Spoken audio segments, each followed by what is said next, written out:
Well, let me talk about this tricky topic culturally of sex. The secular world encourages you to have a great need for sex and for partnership, for romance, for falling in love. You know, the Prince and Prince Charming, knight in shining armour, swept up in his arms, and both emotional and physical union. It pushes it all the time. It plays on a basic starter need for sex that you can have. Incidentally, don't necessarily have, but can have. It's the Hollywood, both in the terms of the fantasy romance that solves all, the fairy tale, and the hard sex. That can be a driving force in one person relating to another. Is this all bad? No, it's not. You see, from it springs an experience of selflessness, at least transitory-wise, but an experience of loving, of the other person being all that you need, if only for a moment in sexual climax perhaps, but also longer run in terms of romance and relationship and the fairy tale story. I don't mean that it's fantasy. I do mean that it's transitory.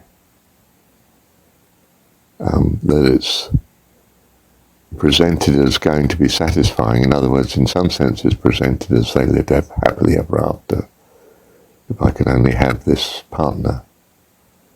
And the experience is, of course, not quite the same. But that doesn't make it of no value. It's of great value. It's first steps in major selflessness and expansion of self to include one other person. You know, kids can be in a relationship with parents where the kids are still very selfish indeed. It's the parents that are being loving. And as a parent, of course, you experience some selflessness now towards your children, not just your partner. And both may be transitory. You know, you may have by teenage time washed your hands, really, of your kids because they're a nightmare to you and they're cost and anything but rewarding, but a millstone round your neck. I mean, there's many people feel that, you know. Still, we won't dwell on that.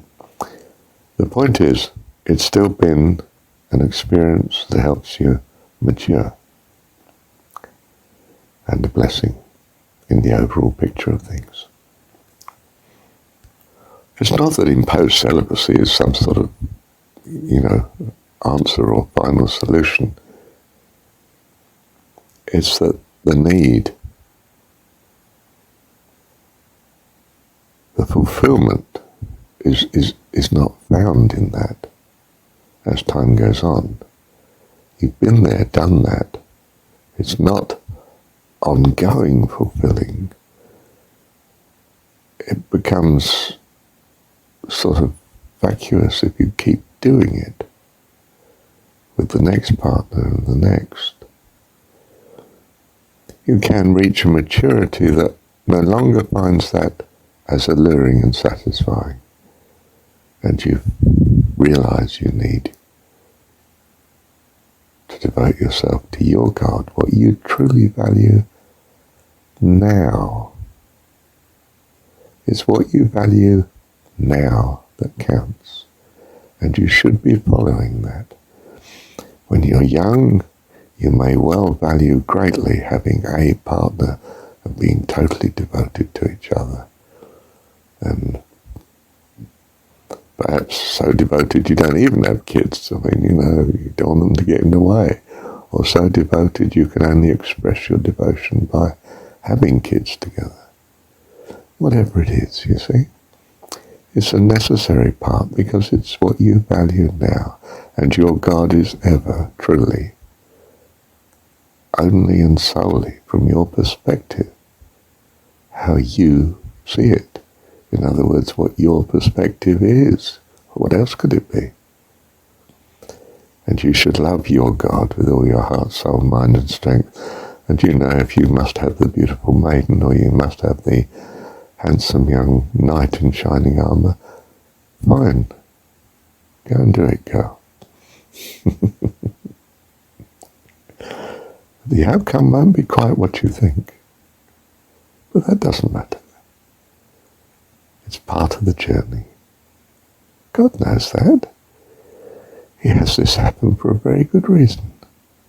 It's necessary to his love and care of you, to bring you to life eternal. Don't reject it as in some sense, not of value. It's of great value. That's why God's allowing it. Not just allowing it, but making every detail possible. But don't suppose that you've got it sussed and you know what it all is. You'll find out in the fullness of time, as and when it's right to know.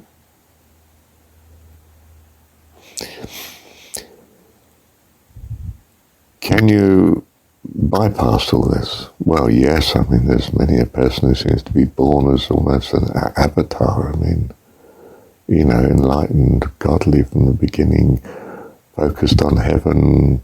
I can remember my Rosemary Barrett, her name was, and I was in primary school. I was newly in primary school. I don't suppose I'd been there more than enough years to become conscious, but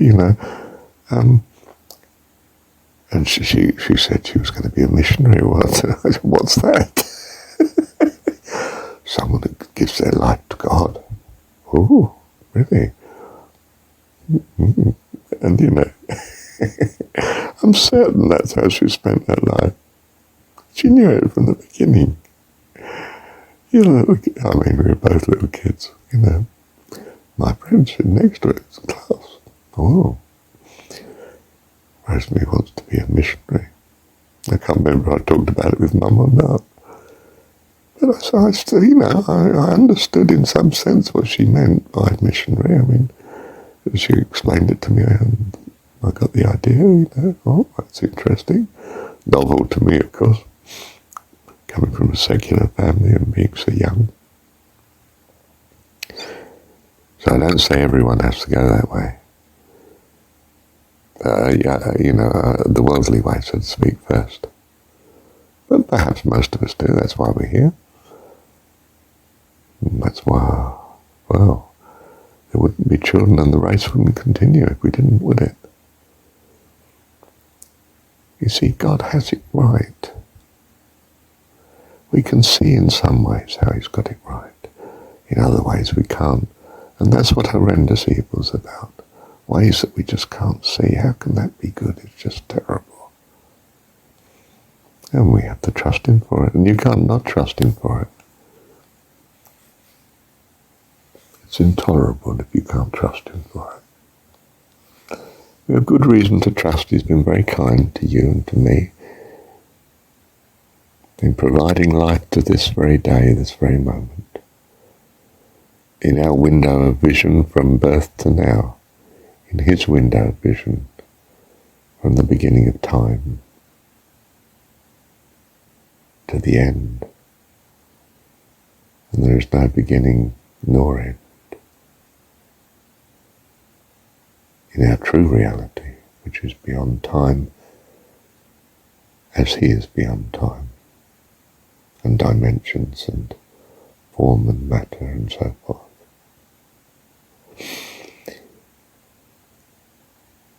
We are children fantastic children, children of God.